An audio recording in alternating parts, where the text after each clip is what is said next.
తెల్ల వెంట్రుకల సమస్య అండి. Grey hair. కామన్‌గా చాలామందికి ఒకప్పుడు ముసలి వాళ్ళలో మాత్రం ఏజ్ అయిపోయిన వాళ్ళలో మాత్రం వచ్చేది. బట్ ఇప్పుడు చిన్న పిల్లల నుంచి పెద్దల వరకు ప్రతి ఒక్కరిలో చూస్తా ఉన్నాం. ఈ ప్రాబ్లమ్ నుంచి బయటపడడానికి ఒక మంచి రెమెడీతో మనతో పాటు ఉన్నారు. ఎండీ ఆయుర్వేద డాక్టర్ సిహెచ్ శ్వేత గారు. అసలు ఈ రెమెడీ ఏంటి? ఈ రెమెడీని మనం ఎప్పుడెప్పుడు అప్లై చేసుకోవాలి? ఈ ప్రాబ్లమ్ నుంచి అంటే ఈ తెల్ల వెంట్రుకల ప్రాబ్లమ్ నుంచి మనం ఎలా బయటపడొచ్చో తెలుసుకుందాం. నమస్తే మ్యామ్. నమస్తే. మ్యామ్ చాలామంది ఒకప్పుడు ముసలి వాళ్ళు అంటే ఏజ్ అయిపోయిన తర్వాత ఏజ్ ఫ్యాక్టర్‌ని బట్టి వైట్ హెయిర్ వచ్చేది. ఇప్పుడు చిన్న పిల్లల్లో కూడా ఇది కామన్‌గా చూస్తున్నాం. బట్ ఇలా రావడానికి గల కారణాలు ఏమంటారు మేడం? మీరు చెప్పినట్టు ఎవరికైతే తెల్ల వెంట్రుకలు వచ్చాయో వాళ్ళు ముసలివాళ్ళు అని అనేవాళ్ళు. ఎందుకంటే అది ఒక ఏజ్ పెరుగుతుంది అనే దానికి ఒక సిమ్టమ్ అనమాట. బట్ కాకపోతే ఏంటంటే ఇప్పుడు చిన్న పిల్లల్లో కూడా నేను రీసెంట్గా కూడా ఒక 8 ఇయర్స్ బాబులో కూడా గ్రే హెయిర్ రావడం, వాళ్ళ ఇంట్లో ఇంకో సిస్టర్ ఉంది తను ఒక 9 ఇయర్స్ 10 ఇయర్స్ ఉంటుంది, వాళ్ళకి గ్రే హెయిర్ ఉండడము. ఇట్లాగా చిన్న పిల్లల నుంచి ఒక 25-30 ఇయర్స్ వాళ్ళకు, రీసెంట్గా 17 ఇయర్స్ అమ్మాయికి పాప మొత్తం వైట్ హెయిర్. ఇట్లాగా చాలామందికి ఇలా గ్రే హెయిర్ అనేది సఫర్ అవుతున్నారు. అంటే నిజంగానే మన బాడీలో ఏజింగ్ జరుగుతోంది, ఫాస్ట్ ఏజింగ్ జరుగుతుంది అని ఇండికేషన్ అనమాట, ఒక రకమైన ఇండికేషన్. ఇది రావడానికి మెయిన్ రీజన్స్ అంటే అందరికీ తెలిసిందే, బట్ అందరం ఇగ్నోర్ చేసుకుంటూ పోతున్నాం. ఏంటంటే సరైన న్యూట్రియంట్స్ ఉన్న ఫుడ్ తీసుకోకపోవడం మెయిన్ రీజన్ ఇదే. విటమిన్ ఏ రిచ్ ఫుడ్స్ కానీ, క్యారెట్స్ కానీ, బీన్స్ కానీ, గ్రీన్ లీఫీ వెజిటబుల్స్ కానీ, అసలు ఆకుకూరలు ఎంతమంది తింటున్నాం డైలీ లైఫ్లో. వీక్లీ ట్వైస్ అయినా కానీ తింటే కళ్ళకి హెయిర్కి చాలా మంచిది. బట్ కాకపోతే కనీసం వీక్లీ వన్స్ కాదు కదా, మంత్లీ వన్స్ కూడా తినని వాళ్ళు చాలామంది ఉంటున్నారు ఈ మధ్య. కానీ ఎందుకంటే పిల్లలు తినరని ఎన్నో ఇష్యూస్, ఎన్నో రీజన్స్. బట్ ప్రతిదానికి అట్లా మనం చెప్పుకుంటూ పోతే కనుక మన హెల్త్ని మనమే పాడు చేసుకుంటున్నట్టు.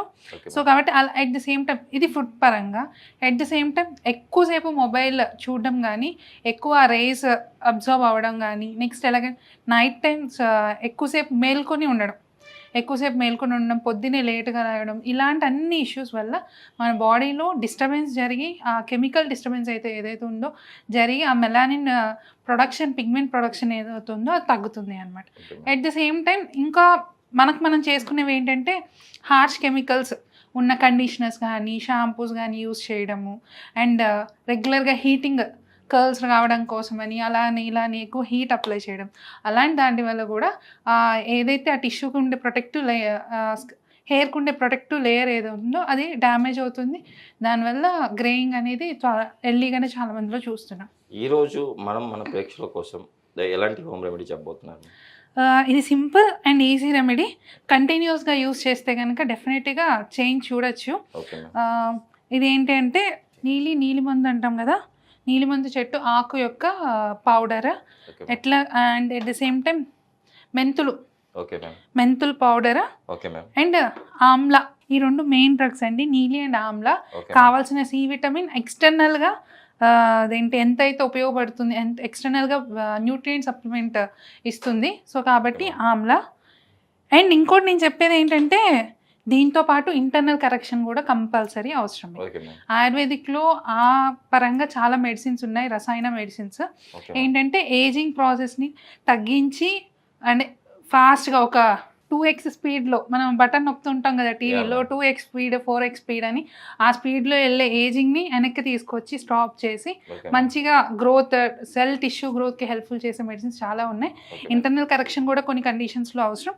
అట్ ది సేమ్ టైం ఎక్స్టర్నల్గా కూడా మనం ఇందాక చెప్పుకుంటున్నట్టు నీలి powder, Amla powder, methi powder and onion juice. దీంతో పాటు మన ఎక్కువ ఇంట్లో పెరుగు కొందరు కలుపుకుంటుంటారు ఏదైనా హెయిర్ ప్యాక్ చేసుకునేటప్పుడు. పెరుగు కాకుండా పెరుగు మీద ఒక వాటరీ లేయర్లా వస్తుంది, అందరు అబ్జర్వ్ చేస్తే కనుక అది చాలా మంచిది. దాంట్లో కావాల్సిన అన్ని ప్రోటీన్స్, విటమిన్స్ ఉంటాయి. యాక్చువల్లీ కొన్ని కండిషన్స్లో అదేంటంటే ఎప్పుడైనా ఎలక్ట్రోలైట్ ఇంబ్యాలెన్స్ ఉన్నప్పుడు కానీ ఇలాంటి కండిషన్స్లో ఏంటంటే పేషెంట్స్కి ఆ పైన వాటర్ తాగమని చెప్తాం. పెరుగు కాకుండా పైన వాటర్, ఆ వాటర్ కూడా చాలా హెల్ప్ఫుల్ అవుతుంది. ఇవన్నీ కలుపుకొని ఒక ప్యాక్లో చేసుకుంటే కనుక మంచి రిజల్ట్స్ ఉంటాయి. మనం ఈ ప్యాక్ రెడీ చేసుకున్న తర్వాత ఎన్ని రోజులు వాడాలంటారు?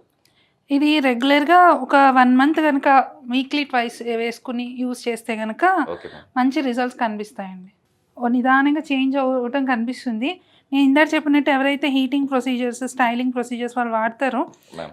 వాళ్ళకి మంచి ప్రొటెక్షన్గా కూడా హెల్ప్ఫుల్ అవుతుంది. Okay ma'am. At the same time ఎవరైనా చిన్న పిల్లల నుంచి కొంచెం ఇలాగా ఎవరికైతే అబ్నార్మాలిటీస్ ఉన్నాయో ఓకే మ్యామ్. వాళ్ళకైతే కనుక ఇంటర్నల్ మెడిసిన్స్తో పాటు ఈ హెయిర్ ప్యాక్ కనుక అప్లై చేసుకుంటే కనుక మంచి రిజల్ట్స్ చూడొచ్చు ఖచ్చితంగా.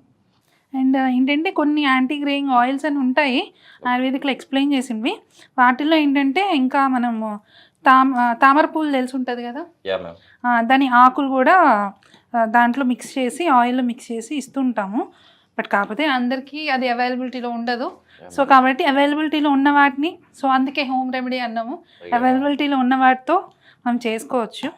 తామరపు ఆకులు మన అంటే గ్రే హెయిర్ని ప్రాబ్లమ్ని సాల్వ్ చేసుకోవడానికి ఎలా యూజ్ అవుతుంది మ్యామ్? ఇప్పుడు మనం చెప్పినట్టు వీటన్నిటితో పాటు ఆ తామరపువ్వు ఆకుల్ని ఆయిల్లో ప్రిపేర్ చేసుకుని అది కనుక రోజు యూస్ చేసుకోగలిగితే కనుక, ఎక్స్టర్నల్గా అప్లై చేసుకోగలిగితే కనుక నిదానంగా హెయిర్ ఖచ్చితంగా వైట్గా ఉన్న హెయిర్ బ్లాక్గా కన్వర్ట్ అవుతుందండి. Okay ma'am. ఎన్నిసార్లు మనం అప్లై చేసుకోవాలి మ్యామ్? ఎన్నిసార్లు అంటే కనీసం ఆల్టర్నేట్ డేస్ అప్లై చేసుకుంటే కనుక మీకు ఓన్లీ ఇన్ 20 daysలో మీకు ఆ చేంజ్ అయితే కనిపిస్తుంది. మ్యామ్, ఇది అప్లై చేసుకున్న తర్వాత మనం డైరెక్ట్గా వాష్ చేసుకోవచ్చా, లేకపోతే ఇంకేమన్నా ఉన్నాయా? ఇది అప్లై చేసుకున్న తర్వాత ఒక 20 minutes ఉంచుకుని, మరీ హెయిర్ డ్రైగా అవ్వకుండా, అలానే మరీ తడిగా ఉన్నప్పుడు కాకుండా కొంచెం తడిగా కొంచెం డ్రైగా ఉన్నప్పుడు ఒక 20 minutes తర్వాత హెయిర్ నార్మల్ వాటర్తో వాష్ చేసేసుకుంటే కనుక మళ్ళీ ఆ రోజు ఈవినింగ్ కానీ నెక్స్ట్ రోజు మార్నింగ్ కానీ షాంపూ అప్లై చేసుకుంటే కనుక దీని ఎఫెక్ట్ మా స్కాల్ప్లో ఉంటుంది. బట్ కంపల్సరీ వాష్ అయితే నార్మల్ వాటర్తో వాష్ చేసుకోవాలి. ఎందుకంటే ఏంటంటే అలా ఉంచేసుకుని ఎక్కువ బ్యాక్టీరియా ఏదైనా ఫంగల్ ఇన్ఫెక్షన్స్ రాకుండా ఉండడానికి అలా వాష్ చేసుకుని నార్మల్ వాటర్తో ఆ రోజు ఈవినింగ్ కానీ ఆర్ నెక్స్ట్ డే మార్నింగ్ కానీ షాంపూతో వాష్ చేసుకుంటే కనుక బాగుంటుంది. చిన్నపిల్లల్లో వచ్చే గ్రే హెయిర్ ప్రాబ్లమ్ని అండ్ పెద్దవారిలో కూడా వచ్చే ఈ గ్రే హెయిర్ ప్రాబ్లమ్ని మన ఈ రెమెడీని పాటించి కంపల్సరీ వాళ్ళు ఈ ప్రాబ్లమ్ నుంచి బయటపడతారని ఆశిద్దాం మేడం. కంపల్సరీ వాళ్ళు ప్రేక్షకులు ట్రై చేస్తారు, కంపల్సరీ రిజల్ట్స్ మనకు కామెంట్లో వస్తాయని చెప్పి ఆశిద్దాం మేడం. Thank you.